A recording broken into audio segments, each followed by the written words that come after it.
Hey, it's Dan, and welcome back to Unified Gaming. Now, have you ever wanted a Magicka necromancer that can kill people by itself in PvP, but is also just as effective, if not better, for group play? Well, stay tuned. Or maybe you want a necromancer that could take a beating and then turn around and nuke anyone in its path. Or you could just be like me. You want a build that does it all. Works on CP, no CP, duels, battleground, Cyrodiil, you name it.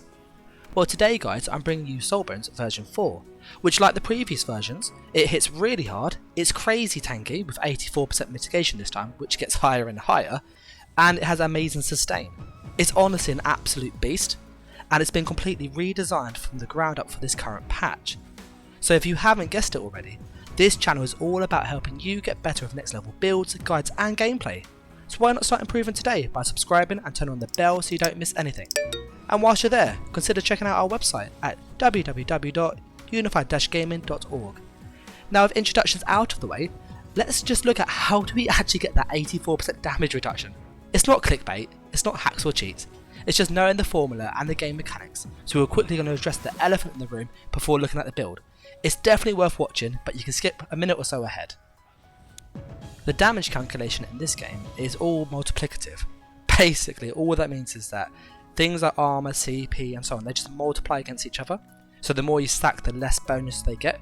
You can't go basically 10% add 50% add CP and so on. It just doesn't work like that. It is rather complicated in all honesty. All you need to know is that the damage mitigation and reduction percentage is correct for this build. It's on the screen, but you can check the build editor yourself, that if you recreate the entire build on there, you'll see the same damage reduction.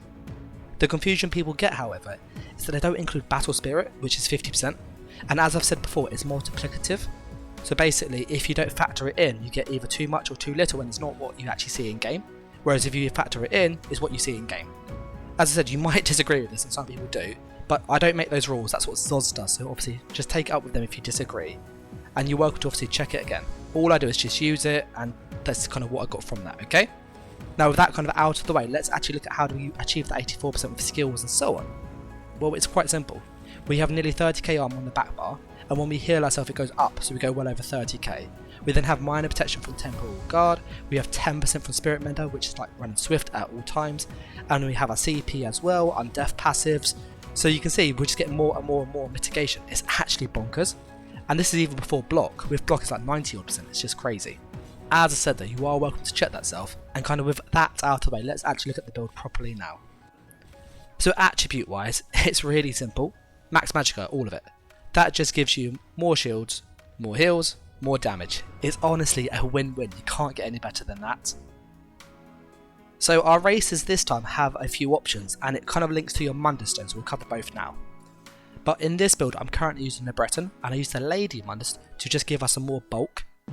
If you are a High Elf however, High Elf give you better stam management and loads of damage, so you just want to use a regen Mundus because you're going to be a bit lacking there. You'll also be a little bit squishier, so just be a bit more mindful with that. If you are a Nord, which is really good, like honestly really good this patch, just go with the Mage Mundus or the Apprentice for more damage. And then if you're a Dark Elf, then obviously use the Lady. You get a bit more resistance, it's a win-win. You're tanky, you got good damage, it's solid all round. Now for those consumables. Now I prefer using Tri-Stat potions over any other potion type in all honesty. It gives you everything you need, it's kind of a good jack of all trades. Essence of Immovability also works really well. It gives you health, magicka and CC immunity, so it's kind of spot on. You could also use some detect potions, which are always helpful to have, but our skills do help address that, so it's not urgent. As for the food and the drink though, you want to use spring-loaded infusion, but if you go, oh, I feel like I need a bit more sustain because I'm finding it a bit hard, then just use Witch Mothers instead. It's absolutely fine. You've got enough stamina as it is, just make sure that you've got an extra stam regen glyph, or maybe a max stam glyph just to help offset the lack of stamina. But it works really well, just don't push it too hard and no CP if you use Witch Mothers. Now before we look at the gear and stuff, I would suggest checking out the skills that's coming up now, just so you understand why we're so freaking tanky, and we can also hit ridiculously hard for a Magicka character, that's absolutely nuts. So talking of the skills, on the front bar we have Flame Skull, it's a spammable, bit of crit chance when they're low, great. Blast Bones, delayed burst ability, it's also AoE. We then have Flame Clench for the stun, it's a knockback, it's a really good Ono button. We then have Mage Light, which is just a kind of a slotted skill for Max Magicka, so we get more damage. also more crit chance, so it's a win-win. We then have Avid Boneyard, so we can use the synergy. We also use Triple Harmony just to make that go up even higher. And then we use the Glacial Colossus ultimate, which is basically a way to delete people, especially if you use the Graveyard synergy, so it's just really strong combo there. Now for the back bar skills, we have Summoner's Armor. It's just your armor buff, but it also gives us sustain through cost reduction on skills. We then have Resistant Flesh, it's Burst Heal, it's also more resistance when we heal ourselves, so really useful. We then use Dampen Magic, which acts like another Burst Heal, but we can put it on before we attack, so it's like a 2 or 3 seconds kind of extra offensive timer. We then have Degeneration for Major Sorcery, but you could swap this for a potion if you like. It's not essential in all honesty, so kind of treat it as a flex spot for what you feel you lack. I then use Spirit Guardian, it's like a mini heal over time, but it's got the 10% mitigation, and that's where we get tankiness from there. We then have Temporal Guard as well, so between Temporal Guard and Spirit Guardian we have 10% from Spirit Guardian, 8% from Minor Protection, we have high armor when we heal ourselves, high armor anywhere in the back bar, we're freaking tanky with CP. So you're probably going, what are you running, Dan, what on earth are you using? And it's nothing revolutionary, honestly. I've tried it before, but the sets that I ran before were bugged, they didn't work properly on the class, and also the skills were buggy as well, so it kind of had like 2 bugs to come and try to overcome, it just didn't work. But now they've been fixed, I can now use what I wanted to use originally, and it is freaking strong. For the monster set, we're using Bloodspawn, it's like a staple these days. We have Tri-Stat on the head, Magicka on the shoulder. You want 1 heavy piece and 1 medium piece, doesn't matter which order, and you want them impenetrable. If you don't like Bloodspawn with the kind of RNG of it being up, just swap it for 1 Pirate Skeleton, 1 Tudor or Lord Warden, but basically have a monster piece that gives you armor and armor in the 1 pieces. We then pair that with Necropotence, and if you weren't aware, it didn't work for Guardian and Blastbones and stuff a couple patches back, so that's why we never used it properly. But now it does, we can obviously take good advantage of it.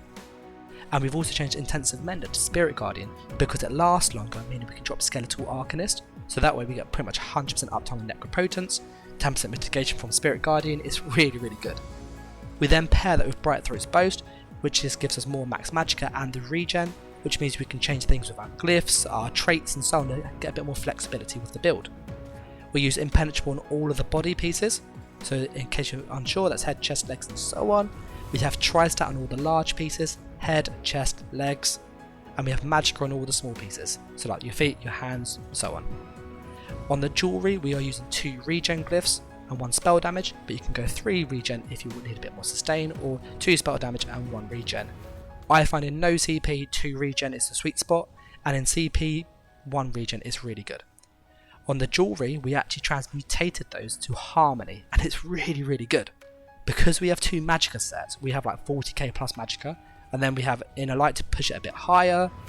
That way we can sacrifice a little bit of Magicka from the Arcane trait and go with Harmony, which means we get the high damage from having stupidly high Magicka ball and spell damage, but we get access to Harmony, which means our synergies are crazy strong.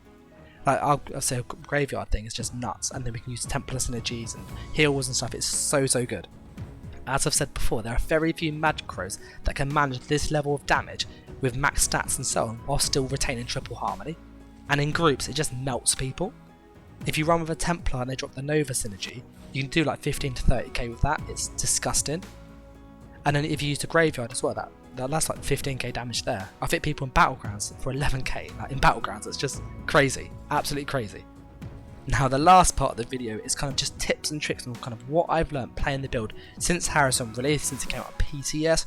So it's about 3 or 4 weeks of testing, so like I've got loads of experience on this thing already. And these are things that will help you get better. So do pay attention to them, watch it again, so on. But what I find that works really well is when you go offensive, you want to see the target, put your armor on like you should always, Spirit Guy, armor, so on, and then you do Degeneration or a Spell Power Pot if you've changed it, and you want to switch bar and go for Blastbones. You then do a medium attack into clench, so you kind of hold the heavy attack for like a second, maybe a second and a half, and then you do clench.